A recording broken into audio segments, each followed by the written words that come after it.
1987 වර්ෂයේදී ඉන්දු ලංකා ගිවිසුම අත්සන් කිරීමෙන් පසුව ජනතා විමුක්ති පෙරමුණ රට පුරා භීෂණයක් ඇති කිරීමට ක්‍රියා කරනු ලැබුවා.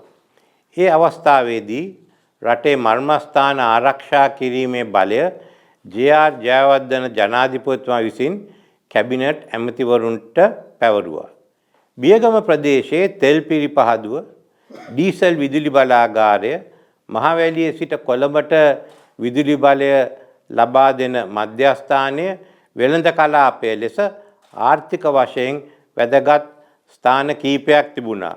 ඒ ප්‍රදේශය ආරක්ෂා කිරීම සඳහා හමුදා කැඳවනු ලැබුවා. ආරක්ෂා අංශවලට රැඳී සිටීම සඳහා ලංකා පොහොර නිපදවීමේ සංස්ථාවට අයත් ඒ වන විට අතහැර දමා තිබුණු ගොඩනැගිලි සහ නිවාස කීපයක් ලබා දීමට තීරණය කෙරුණි.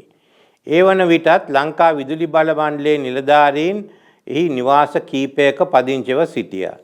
මේ භීෂණ කාලය තුලදී සපුකස්කන්ධ පොලිස් ස්ථානයට පහර දී ස්ථානාධිපතිවරයා මරා දැමු ලැබුවා.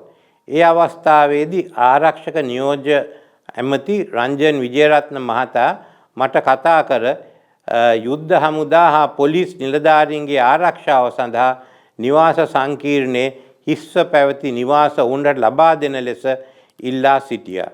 ඒ අනුව එවකට ඈවරකරු මගින් අදාළ නිවාස කැලණි පොලිස් අධිකාරී නලින් දෙල්ගොඩ මහතා වෙත පැවරීමට පියවර ගත්තා. පළාත් සභා මන්ත්‍රීවරයෙකු, සමුපකාර සමිති සභාපතිවරයෙකු, පොලිස් සාජන්ට්වරයා ඇතුළු පුද්ගලයන් කීප දෙනෙක් ඝාතනය කිරීම මේ අතර වාරයේදී සිදු වුණා. ඒ සමග තවත් පළාත් සභා මන්ත්‍රීවරයාගේ නිවසට පහර දීමක් කෙරුණා. කඩාවැටුණු ජනජීවය, ආර්ථිකය ගොඩනගමින් රටේ සාමය සහ ජාතික ආරක්ෂාව තහවුරු කිරීමට බලයේ සිටි ආණ්ඩුව විසින් කටයුතු කළා. 1994න් පසුව චන්ද්‍රිකා බණ්ඩාරනායක කුමාරතුංග මහත්මිය බටලන්ද ප්‍රදේශයේ වදකාකාරයක් තිබුණේදයි සෙවීමට කොමිසමක් දැම්මා. ඊට නොයෙකුත් පුද්ගලයන් කැඳෙව්වා. මම මේ කැඳෙව්වේ සාක්ෂිකරුවෙක් ලෙස පමණයි.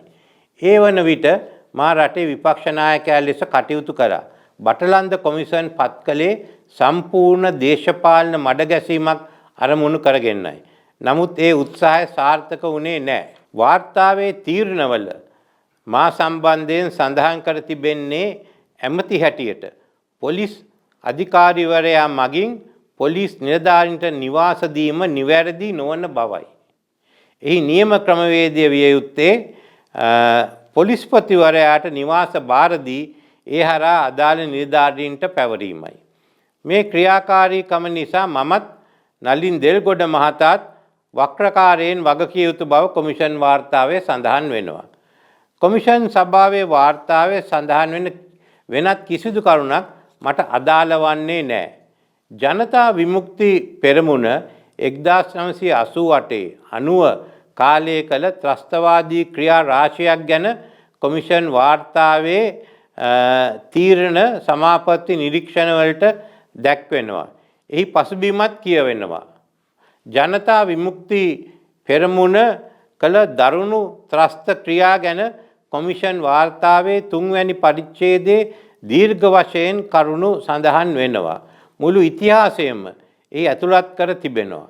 ඉහත කරුණු ඇරෙන් අනෙක් කිසිම චෝදනාවක් මට අදාළ වන්නේ නැහැ. ඒ වාර්තාව මම සම්පූර්ණයෙන්ම ප්‍රතික්ෂේප කරනවා. බටලන්ද කොමිෂන් වාර්තාව හංගාගෙන සිටියා කියා කිසිවෙකුටවත් චෝදනා කළ නොහැකි. වර්ෂ 2000 දී පාර්ලිමේන්තු සැසි වාර්තාවක් හැටියට එය තිබුණා. නමුත් කිසිවකුත් ඒ සම්බන්ධයෙන් විවාද කිරීමට ඉල්ලීමක් කරේ නැහැ. අඩුතරමින් ජනතා විමුක්ති පෙරමුණවත් එවැනි ඉල්ලීමක් කළේ නැහැ. බොහෝ දෙනෙක් වාර්තාව පිළිගත්තේ නැහැ. ඒ නිසා පාර්ලිමේන්තුවේදී විවාද කිරීමට පියවර නොගත් බව අපට විශ්වාස කළ හැකියි. මෙතෙක් බලයට පත් වූ කිසිදු දේශපාලන පක්ෂයක් මේ වාර්තාව හරහා පටු දේශපාලන වාසි ලබා ගැනීමට කටයුතු නොකළ බවද කිය යුතුයි. ඒ වගේම පාර්ලිමේන්තු සැසි වාර්තාවක් අවුරුදු 25කින් පසුව පාර්ලිමේන්තුවේ විවාද කිරීමේ කිසිම සම්ප්‍රදායක් මේ රටේවත් අනික් පාර්ලිමේන්තුවලවත් නැහැ.